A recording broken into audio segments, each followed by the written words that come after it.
ГСП онлайн. Городские новости сейчас. Вторник, 12:00, поселок Водный, спортивный клуб «Спарта». Фестиваль дворовых игр. Эту акцию проводят уже третий год подряд. Основная идея праздника – оторвать современных детей от гаджетов и организовать для них активный отдых на свежем воздухе. Сегодня это актуально как никогда, и в ряды организаторов вступают все новые лица. Сегодня мы приурочили наше мероприятие Дню семьи, любви и верности, которое будет проходить 8 июля. И территориальный центр помощи семье и детям города Ухты нам помог провести мероприятие это в виде мастер-класса. Детки изготавливали вместе с специалистами ромашки. Специалисты рисовали аквагрим на лицах. Все это бесплатно было для деток.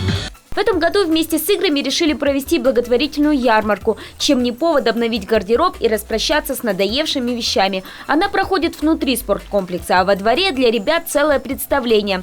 Анна Томюк из агентства праздников – профессиональный аниматор. На дворовых играх выступает уже третий год и совершенно бесплатно. За улыбки очень уж Анну заряжает позитив детей. Я очень люблю детей, и сейчас лето. Лето – это самый хороший момент, когда дети могут поиграть на улице, не сидеть за своими компьютерами, за своими телефонами, планшетами, как это у нас происходит. И почему мы сюда приехали? Потому что Водный, он отдаленный от Ухты. В Ухте мы чаще проводим такие мероприятия, а тут решили просто детям подарить такой праздник. Для ребят те самые дворовые игры, родом из советского детства их родителей. Тут и перетягивание канатов, и скакалочки, и бадминтон, солнце, позитив, новые друзья. Уж точно не до компьютерных игр. Воднинские ребята точно об этом сегодня узнали. А фестиваль дворовых игр отправляется дальше, в поселок Сидью.